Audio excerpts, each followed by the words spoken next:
Hey guys, my name's Nick. I'm a Microsoft Certified Expert Administrator. Create a lot of content for MSPs. If you've been following along here, this is part of a little series I've created for automating the documentation in Syncro for Microsoft 365 in your customer environments. Today we're going to be focusing in on the Exchange report that I created. Before I get into it though, if you do want to see more content around Microsoft 365 and the MSP space, be sure to subscribe. Getting into it here though, this is the repository that I'll link below here with all of the scripts that I've been covering in these videos here. In the sense of the Exchange report, I'll just scroll down to see and show that output here.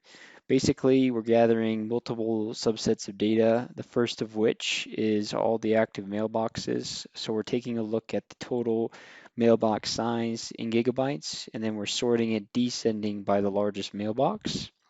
We're looking at item count, and then we're also looking at the last login time for this user in this table. Next, we're looking for any mail flow rules you might have in the Exchange Admin Center, such as encryption setup or something like maybe blocking auto forwarding to external domains.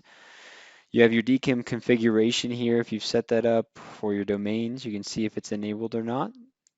You have your ATP settings, which are enabled if you have this type of licensing, and I'll be going through that in the script that shows that it looks for that licensing first before giving you the output. And then you have your safe links and safe attachments policies here. So there's not a lot of metadata with these three, like I've mentioned in previous videos, but it's more so just to check off some hardening and compliance boxes for some of these security settings you want to have in place for all of your customers. As far as the prerequisites go, I mentioned in every video as well here too, you do need to run the scripts for the secure application model to garner some tokens in the GUIDs for the headless connection you're making to your customer environments. It's giving us the necessary permissions to gather this information so that we can spit it out into documents within Syncro. On the Syncro side, we need that API token and the subdomain that you have here as part of your prefix of the URL you sign into so that we can have the necessary permissions to call the REST APIs from Syncro.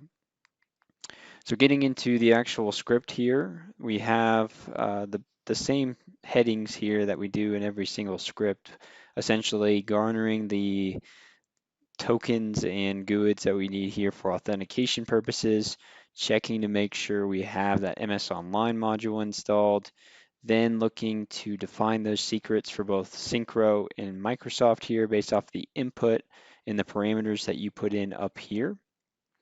From there, I give you the API permissions you would need in Syncro for the API token you've generated. So just make sure those are in place, or else you're going to get errors about not having authorization. From there, these are functions for getting customers, creating documents, updating documents, and gathering documents within Syncro so we can appropriately perform those actions once we have our Microsoft data. First thing we do here is we look through all of our customers and we get them uniquely by whatever email name is on the profile there. And this is the profile that we're going to map against Partner Center tenant domain as well. So we're looking for doing a soft match in that sense to say customer in Syncro matches customer in my Partner Center. From here, we're creating this headless authentication to Partner Center in the MS Online module with those tokens we generated with the secure application model. And then we're simply looping through all of our customers to try these commandlets here. So I put these try catch blocks in here just simply because you're not going to probably have, or you might not have, I should say, 100% adoption of one, Exchange in this particular tenant, or two, some of the additional settings that I'm spitting out here, like the ATP settings. You might have the licensing for that customer. So this first try block is looking to see if they actually have Exchange and connect to Exchange Online PowerShell. And if they don't, it's going to kick out this message that says that they don't have that. The next thing that we're going to do is we're going to try to get all the mailbox data. We're going to try to get all these things here. These first couple of commands will work if you've connected and made it past this first step. So it's going to be able to spit those things out if it can. This call right here, this line item, this part of the script here can take quite a while to give you an output, and I'm talking like 5 minutes per customer. So it's quite large in the sense of the time it takes in some case. So you're going to be running this script potentially for quite a while if you have a lot of customers. So this is where you might get into some of the cases where you might not have ATP licensing. And it's also, just for your own knowledge, known as Microsoft Defender for Office 365 now. It comes part of most of the, or some of the base plans, I should say, like Microsoft 365 Business Premium. You can get it standalone, but it's not widely adopted, I would say, at this point in time in SMB. The next thing that we're doing here is we're just simply going to try to remove the PS session if there was one in the sense of the Exchange Online session so that we don't keep threads open for our customers. You can have only a maximum, I think, of 3. So we don't want to keep those open because if you try to run the script multiple times or anything like that, you wouldn't want to have that open for any customer. Customer IDs here, what we're doing is we're mapping the domains that we gather, the email parse that we did earlier across all of our customers, and we're mapping that to this customer ID so we can create this soft match. Then we're getting all the documents within your Syncro environment, storing them as a variable, and we're defining the name of what we're going to call our documents uniquely with a variable inside of it as well too.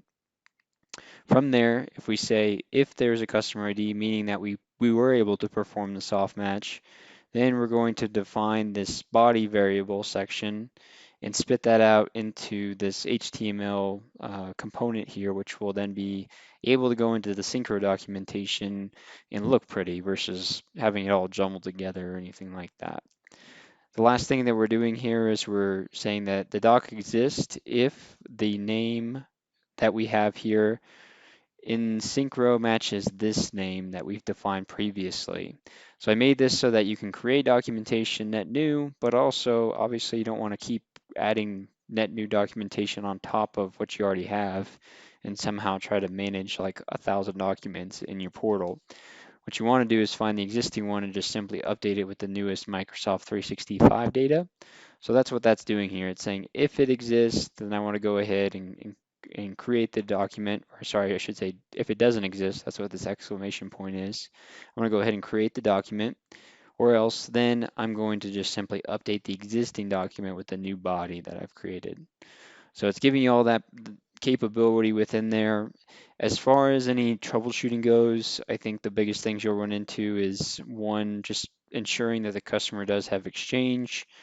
You'll bypass that. I kind of built that into the script so you can avoid that yourself. And then two, don't be alarmed that this is taking a while. I think that you might get concerned if you see that it's running for 3 minutes and try to escape the script. I wouldn't do that. If you're going to get a prompt that it'll keep going after a while. And I don't even have that large of tenants in my test environment, so it's going to take a while if you have large tenants. So that's everything in this video that I wanted to show you guys in the sense of the Exchange commandlets and script that I wrote here. As far as the output goes, you'll be able to see that directly from within the Syncro portal here. You can either go to the company page or the customer page here or the documentation section. And these are where these scripts are being outputted and then popping into the Exchange report. We can actually see all that information here. Again, thank you guys for watching. If you do have any questions or comments, feel free to leave them below. Otherwise, like I mentioned earlier, like or subscribe if you guys want to see more content around Microsoft 365 and the MSP space. Thanks, guys. Have a great day.